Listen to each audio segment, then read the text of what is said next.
is it possible to totally bring about a mutation in what is?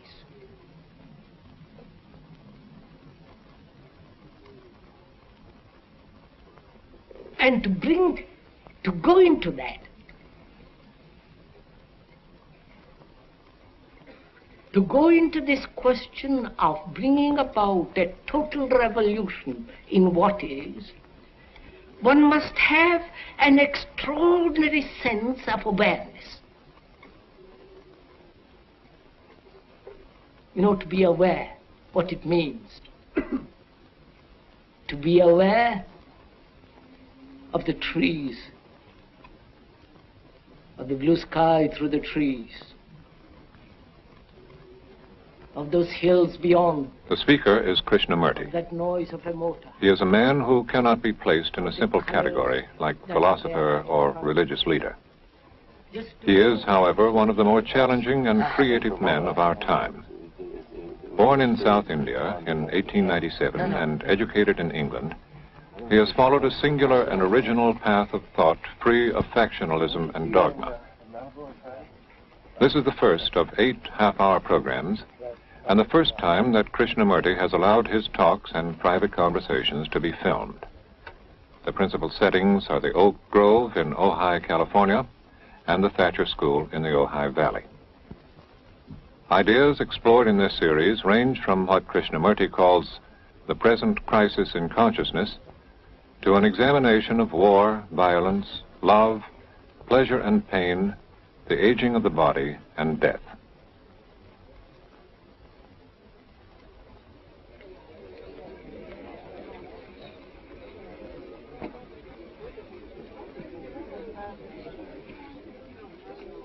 We were saying how very important it is to bring about in the human mind a radical revolution. The crisis, and there are always crises in the world, especially now, it seems to me, is a crisis in consciousness.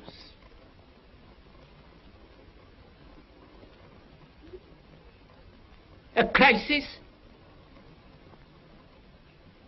that cannot anymore accept the old norms, the old patterns, the ancient traditions, a particular way of life, whether it is the American way or the European way or the Asiatic way. And considering what the world is now, with all the misery, conflict, destructive brutality, aggression, tremendous advancement in technology, and so on,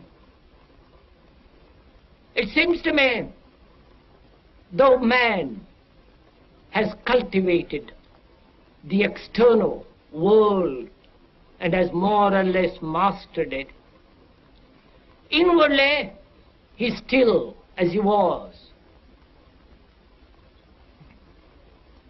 A great deal of animal in him is still brutal, violent, aggressive, acquisitive, competitive, and he has built a society along these lines.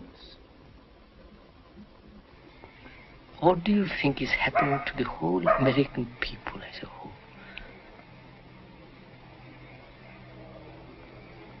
With the automation, with electronic brains, with, you know what I mean, the whole setup. What is happening and where are they going? You understand? I think an increasing number of them are beginning to ask themselves the question as to whether or not there may be alternative forms of human behavior. Because they have... And what do they do? Because by then, after asking questions and all the rest of it, they're almost finished. You know? They're ready for the grave. And in Europe, the phenomena there is the same as here, more or less. The production is more, perhaps, than in America even. In Germany, West Germany, Germany. and Russia is now doing the same. So take all these parts, put them together, China, Japan, whole of Asia, India included, and then Europe, America, China. Where is it all moving? What we are concerned with is the understanding of the whole process of life, with all its complexity, with its aggressions and miseries, with its sorrows and confusions and agonies. And to understand this vast field of life, which is a constant movement, one must not only hear the words, but also go beyond the words. Because the words, the explanations are not the facts. But most of us are caught in words. And one must be free of the word, the symbol, the idea, the conclusion. Then one can look. Then one can listen. And that act of listening is really a miracle. Perhaps it's the greatest miracle. When one can listen totally, without any defense, without any barrier, neither agreeing nor disagreeing, which doesn't mean the mind is open. On the contrary, the mind is extraordinarily alert then. I hope when one is listening to this talk or to the various other talks that are coming,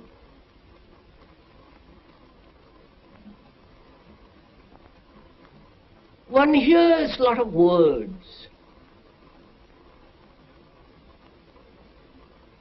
And hearing many words is not listening. It's like a noise among the leaves. Soon passes away.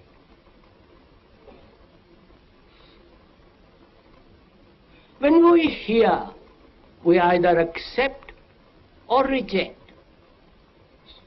or we translate what we hear according to our knowledge, our background, or we compare what is being said to what is already known, or we oppose one idea by another. All these characteristics of hearing denies the act of listening. The act of listening is entirely different. When one listens, there is no comparison, there is no acceptance or rejection. The quality of listening is attention. And when you attend totally, with your whole mind, with your heart, with your nerves, with your eyes and ears completely, in that state of attention, there is the act of listening. And that act of listening puts away anything that is not true.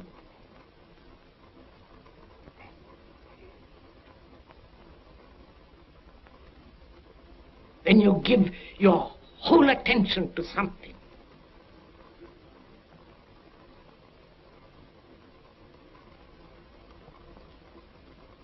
that is when you are completely listening.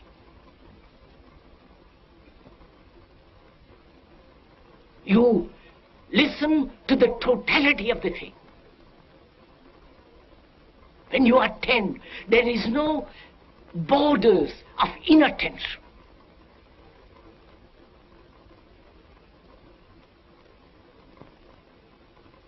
When you so intensely listen. You're listening to the birds, to the wind, to the breeze among the leaves. You listen to the slightest whisper that's about you.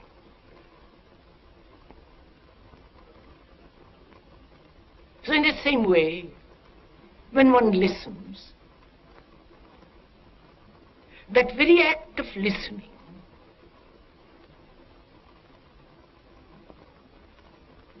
brings about a total attention in which you see the totality and the whole significance and structure of what is being said.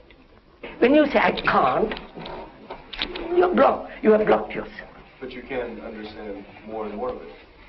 Not by blocking yourself. Look, sir, if I say there is no God, I've blocked myself, haven't I? Or if I say there is God, I've blocked myself. But if I say I really don't know, let's find out. Then I have the energy to go into it. Right? Now, so don't let's say yes or no. Don't let's take sides about it. Now, how would you see the totality of something, of life? You know, get a grasp of feeling of it, a touch of it, a smell of it. Well, as I said, by trying to take more and more of it and understand more and more of it. You have no time. I know, that's the problem. That's the problem, of course. You're saying that's that what I said. that way. That's what I said at the beginning. Yes. I mean, if I take time, you know, it'd be impossible. Follow it up step by step.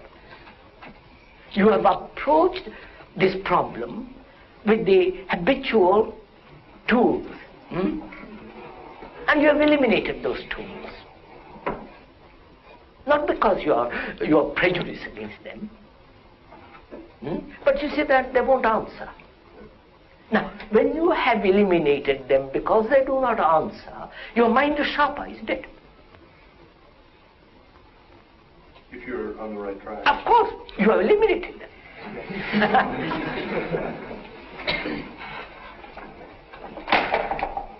Right? Yeah.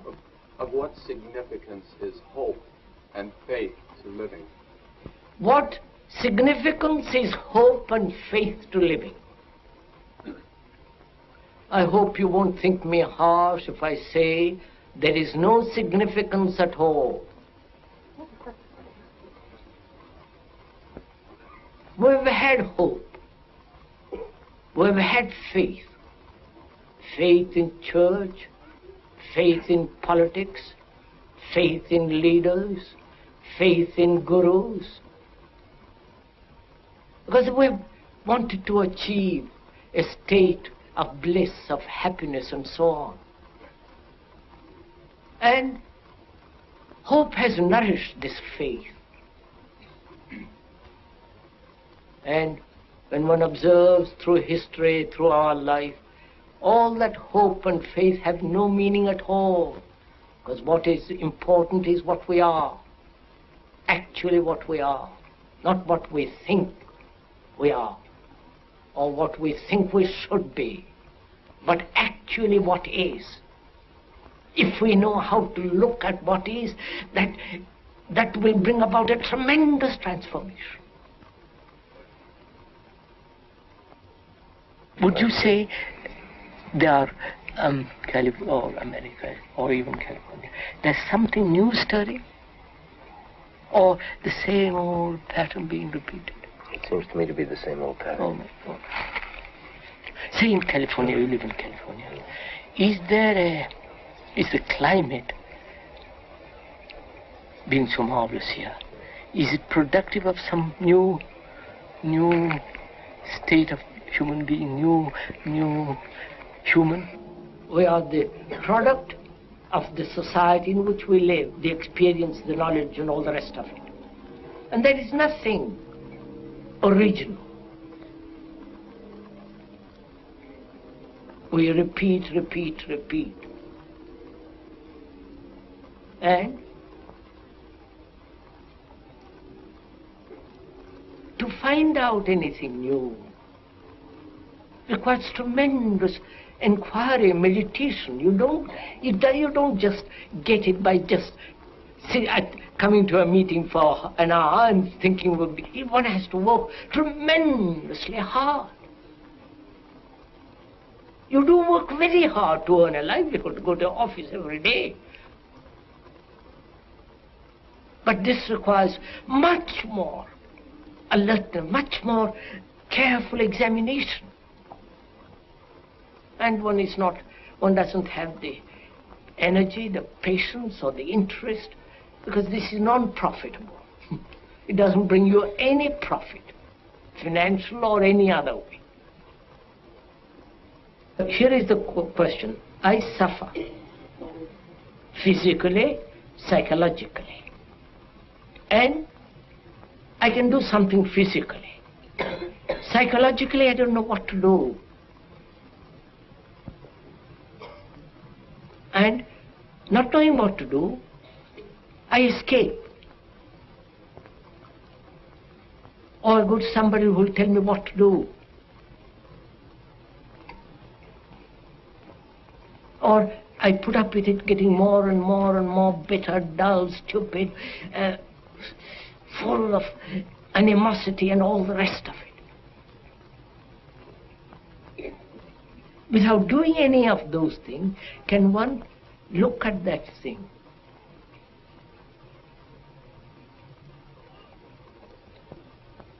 Neither enjoying it nor pushing it away.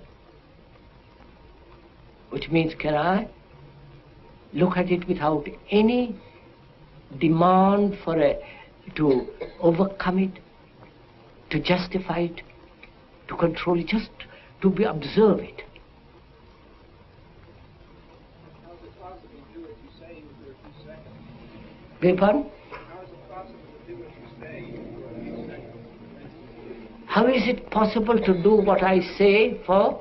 I said it would seem that I would have to start by doing it for a few seconds. Do it! Do it! Do it! For a second, do it!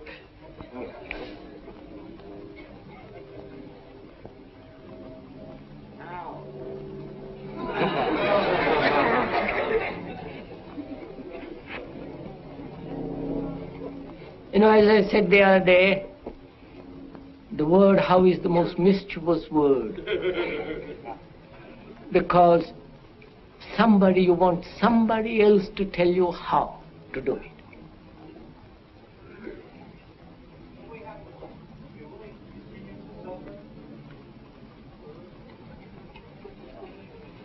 So we suffer, not willing to suffer. There is suffering. And we are asking, can you look at it and remain with it, be quiet with it? Neither accepting nor rejecting, just be quiet with it.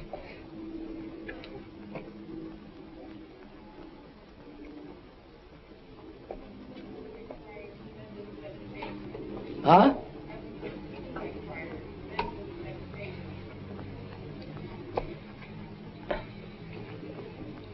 Please, doesn't this require great meditation? No, please, do it. If one does it, you will find that you derive from that very observation a great energy, don't you? You are not dissipating any energy. It is there. When the question, such as what am I to do with myself, or however the question may be framed, there is always someone there, whether it's the advertising man on television or the Zen master, to give him a set of answers, and somebody follows these and nothing happens. Because there is nothing in this culture that we're talking about that would prompts people to listen, really to come into relation to themselves in a tough-minded way. This is a young nation, you follow what I mean? It's a young nation. a mixture of extraordinary, thoughts, feelings, and cultures. I should have thought they would produce something, Well, we don't know quite what will happen when this nation faces up to the external crisis. They never have. Would you say she has reached immaturely, forced by circumstances, a pinnacle of maturity, and now declining? This I would say. Yes. You would say that. When you have really faced with a problem of war, of famine, of death, of poverty and so on, you can't argumentatively discuss about them. One has to deal with them. One has to put one's teeth into them. And you cannot artificially, intellectually have teeth to put into problems that are vital. So I hope when we ask questions and go into those questions, I hope they will not be merely intellectual or curious, but serious enough to investigate for ourselves what lies behind these questions and their import. What is the problem? Hunger. Hunger, lack of clothes, shelter, all that. Now, how is it going to be solved? Not by a particular nation. As you and I can't solve if we went India, we couldn't solve it. No sovereign government is going to solve this. No Indian government is going to solve it. They can pretend, and they do. So, what is preventing the solution of this problem is nationalism.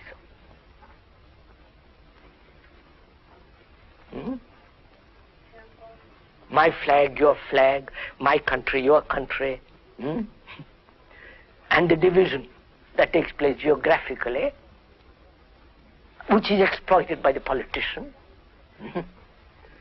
That is the factor, one of the major factors of preventing the solution of starvation, of feeding the people. Now, science has means of giving food, clothes, and shelter practically to everybody. It's not being done because you are a British, I'm an Indian or Russian.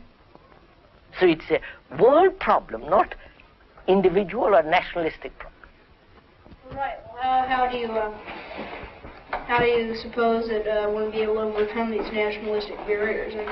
First, one has to be free of it oneself. Yeah, well, I don't see how I can be. Wait. One has to be free of it oneself. Neither American nor Indian nor... right. Then get up and talk, shout, do anything not for the little things, but for the major issues. Then perhaps you will sow some seed that will take root. Now, if every human being, educated, cultured, who is really serious, wants to solve this problem, he will do something.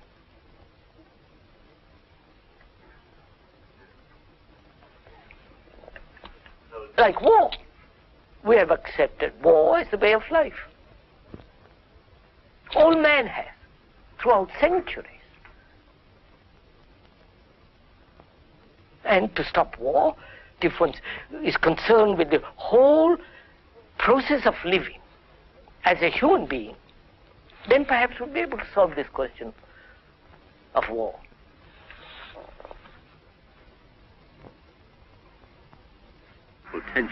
Potentially quite society has solved the problem of food, clothing, and shelter. So, once you've solved those problems, what do you have to look? What else? I don't quite understand what else. You mean what is beyond these three? Yes. So, what is man seeking, basically? He basically is seeking these three. because these are absolute necessities, whether California or India or Russia or anywhere. So beyond that, he says, after satisfying that, let's seek something else. Let's go after something else. Is that the way to begin? Is it bread first and then the other, or the other first and bread afterwards? I don't know if you... I follow you, I believe. Yes. So, in getting bread, we get lost. We get superficial, we get caught in the trap of amusement and religiosity, you know, all that. But if we were seeking, not seeking so much, if we were after something more than bread and butter, in the more included the bread and butter, then I think this problem would never arise. What we are trying during all these discussions and talks here is to see if we cannot radically bring about a transformation of the mind. Not accept things as they are, nor revolt against it. Revolt doesn't answer a thing. But to understand it, to go into it, to examine it, give your heart and your mind with everything that you have to find out, a way of living differently.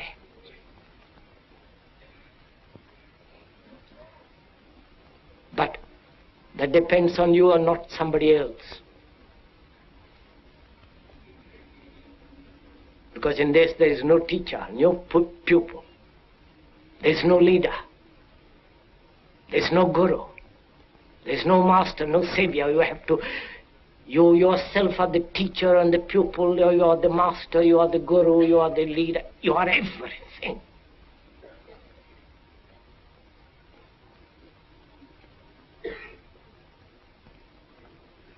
And to understand is to transform what is. I think that's been enough, won't it?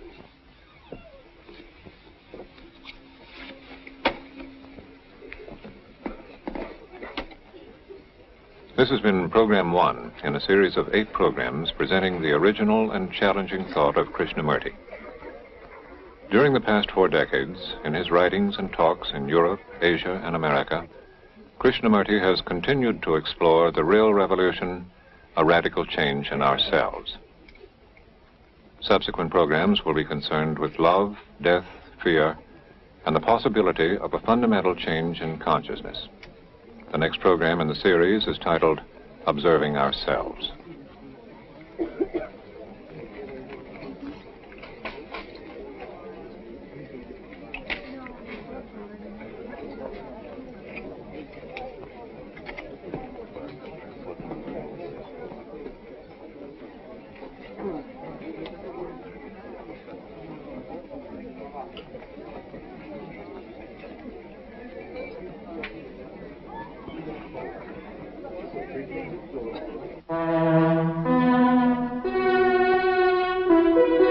This is NET, the National Educational Television Network.